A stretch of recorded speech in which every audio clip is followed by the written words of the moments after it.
All right, let's build something together today. A really simple, step-by-step financial roadmap. The whole point here is to take you from, well, wherever you are right now and guide you towards a place where you feel genuinely clear and confident about your money. Does this question hit a little too close to home? If it does, you are so not alone.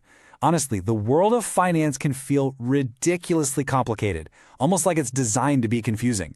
That feeling of being overwhelmed, it's where a lot of people start. But the good news is, it is absolutely not where you have to stay. So here's the mission. We're going to make a trade. We're trading everything on the left, that anxiety, that stress, that feeling that it's all just a big mystery, for everything on the right. We want control, we want purpose, and ultimately, we want freedom. And the way we get there is by following a clear, logical path. And this right here, this is the most important idea. Getting your finances in order isn't about getting lucky with a stock pick or knowing some secret password. It's just about doing the right things in the right order over and over again.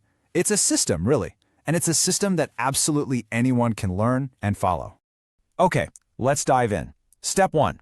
The most critical part of this entire journey is just figuring out where you are right now.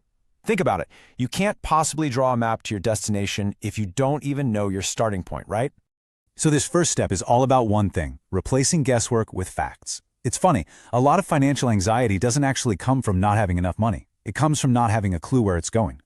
Just by tracking what comes in and what goes out, you see the real story, and you make this huge shift from feeling anxious to actually understanding. And that brings us to a word that, I know, makes a lot of people cringe, budgeting. But I want you to reframe it with this quote. A budget is not a financial diet meant to make your life miserable. No way. It's a tool for empowerment. It's you, telling your money exactly where to go instead of scratching your head at the end of the month wondering where it all went. A simple framework like this, the 50-30-20 plan, can be a great starting point. It just gives every dollar a job. So, roughly 50% for the things you absolutely need, like housing and food. About 30% for the fun stuff, your wants. And a really crucial 20% that goes towards your future self, through savings and paying down debt. And remember, this is a guideline, not a straitjacket. You make it work for you. All right, now that we know what's going on with our money, the very next step is to build a defense system. This stage is all about protecting all the progress you're about to make from, life and all the curveballs it loves to throw our way. Now, this is so important to understand. An emergency fund is not an investment. It's insurance. It's a pile of cash sitting there, not to make you rich, but to stop a surprise car repair or a sudden medical bill from completely derailing you. It prevents you from having to go into debt or, even worse, sell your investments at the worst possible time. This is the shield that protects everything else you build. So what's the magic number? The goal is to have 3 to 6 months of your essential living expenses tucked away in a savings account you can get to easily. No, I know, that might sound like a huge, intimidating number, but don't get discouraged. What really matters, especially in the beginning, is just getting into the habit of saving consistently, even if it's just small amounts. Once you've got a little bit of that shield in place, it's time to go on the offensive against any high-interest debt, because that stuff is actively working against you every single day.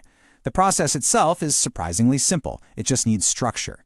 You list it all out, you pick a strategy that keeps you fired up, and then you automate those payments so you don't even have to think about it. Every single payment you make is you buying back a little piece of your freedom. Okay, your foundation is solid. Your shield is up. Now we get to shift our focus to the really exciting part, proactively making your money start working for you and building the future that you actually want. But first, we have to make a really critical distinction. Investing is not gambling. It's just not. Gambling is a short-term bet on luck. Investing is a long-term disciplined process where you own a tiny piece of real businesses and participate in their growth over time. One is driven by emotion and adrenaline, the other is driven by a plan. And you don't need to be a Wall Street genius to do this well. For beginners, success is built on just a few simple pillars. First, diversification. That's just the fancy word for not putting all your eggs in one basket. Second, consistency. Investing regularly, whether the market is up or down. Third, holding for the long term, which is just giving your money time to do its thing. And finally, and maybe the hardest one, emotional discipline. Learning not to panic when things get scary. But here's a potential game changer. While investing in the market is incredibly powerful, the single greatest investment you can ever make is in yourself. Seriously, developing your own skills to increase your income potential gives you more fuel for this entire engine. It accelerates every single step on this roadmap, from saving more to investing more. You know, knowing all these steps is only half the battle. Your mindset, your psychology around money, that's the operating system that runs the whole program. It's what keeps everything on track over the long, long haul.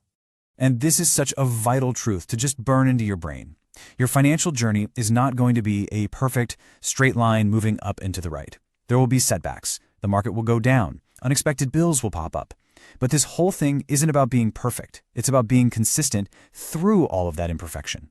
The long-term pattern is what matters, not any single day, week, or even year.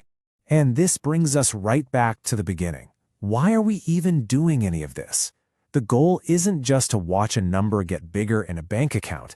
It's about using money as a tool to dial down the stress in your life, to open up your choices, and to give you a real sense of control over where your life is heading. The journey from feeling confused to feeling clear is built one small step at a time. And the most important step is always the next one. So now that you have the map in front of you, what's the one small, totally achievable thing you can do today to get your journey started?